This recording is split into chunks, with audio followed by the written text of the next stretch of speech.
Acti. Scene: Rome. A street.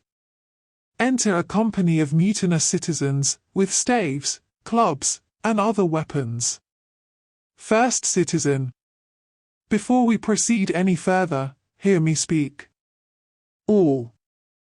Speak, speak. First citizen. You are all resolved rather to die than to famish. All. Resolved. Resolved. First citizen. First, you know Caius Marcius is chief enemy to the people. All. We noti, we noti. First citizen. Let us kill him, and we'll have corn at our own price. Is he a verdict? All. No more talking on tea, let it be done, away, away. Second citizen. One word, good citizens. First citizen. We are accounted poor citizens, the patricians good.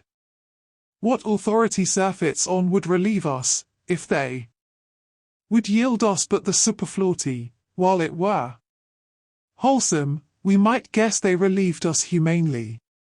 But they think we are too dear, the leanness that afflicts us, the object of our misery, is as an inventory to particularize their abundance, our sufferance is a gain to them. Let us revenge this with our pikes, ere we become rakes, for the gods know I speak this in hunger for bread, not in thirst for revenge.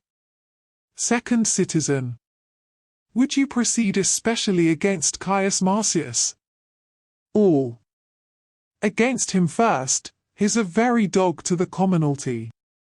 Second citizen. Consider you what services he has done for his country. First citizen. Very well, and could be content to give him good report for't, but that he pays himself with being proud. Second citizen. Nay, but speak not maliciously. First citizen. I say unto you, what he hath done famously, he did it to that end, though soft-conscienced men can be content to say it was for his country he did it to please his mother and to be partly proud, which he is, even till the altitude of his virtue. Second citizen. What he cannot help in his nature, you account a vice in him. You must in no way say he is covetous. First citizen. If I must not, I need not be barren of accusations. He hath faults, with surplus, to tire in repetition. Shouts within. What shouts are these?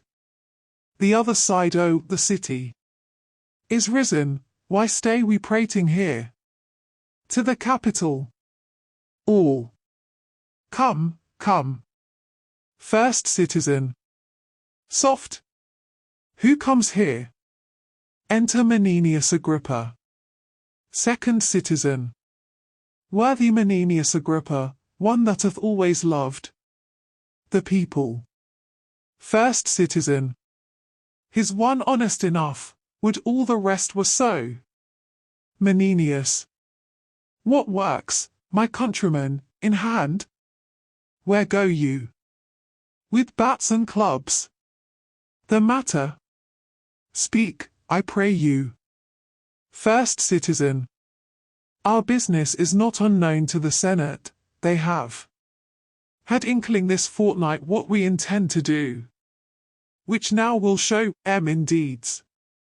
They say poor suitors have strong breaths, they shall know we have strong arms too. Menenius. Why, masters, my good friends, mine honest neighbours, will you undo yourselves?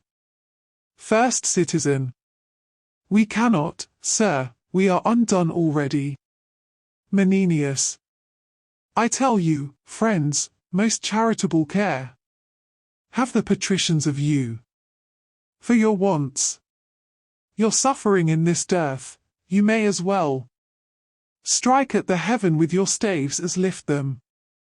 against the Roman state, whose course will on the way it takes, cracking 10,000 curbs of more strong link asunder than can ever appear in your impediment. For the dearth, the gods, not the patricians, make it, and your knees to them, not arms, must help. Alack! You are transported by calamity thither where more attends you, and you slander the helms o' the state, who care for you like fathers, when you curse them as enemies. First citizen. Care for us. True, indeed. They ne'er cared for us.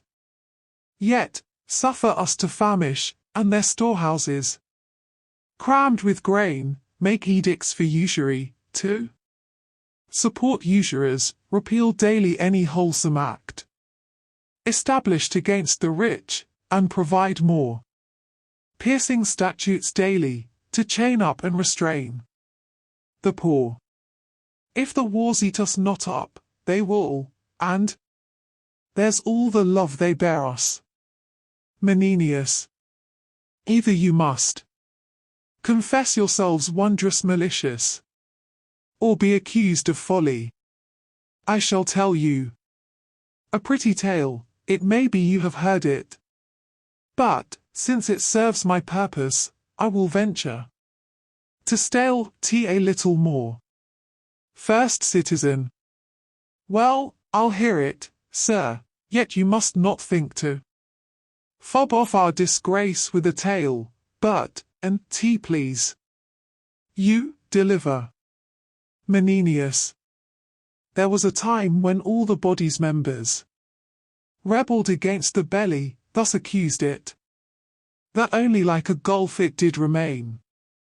The midst the body, idle and unactive, still cupboarding the viand, never bearing, like labour with the rest, where the other instruments did see and hear, devise, instruct, walk, feel, and, mutually participate, did minister unto the appetite and affection common of the whole body.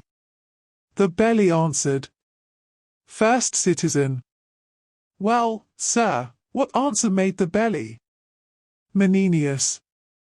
Sir, I shall tell you, with a kind of smile, which ne'er came from the lungs, but even thus. For, look you, I may make the belly smile, as well as speak it tauntingly replied.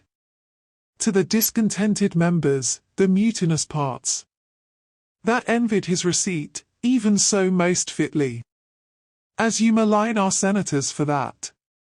They are not such as you. First citizen. Your belly's answer? What? The kingly crowned head, the vigilant eye, the counsellor heart, the arm our soldier, our steed the leg, the tongue our trumpeter, with other muniments and petty helps.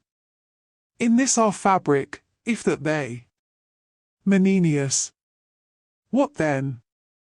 For me, this fellow speaks. What then? What then? First citizen. Should by the cormorant belly be restrained. Who is the sink o' the body? Menenius. Well, what then? First citizen.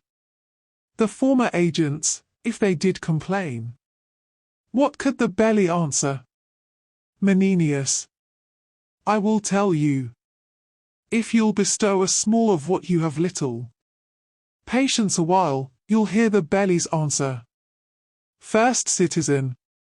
Ye re long about it. Menenius. Note me this, good friend. Your most grave belly was deliberate, not rash like his accusers, and thus answered.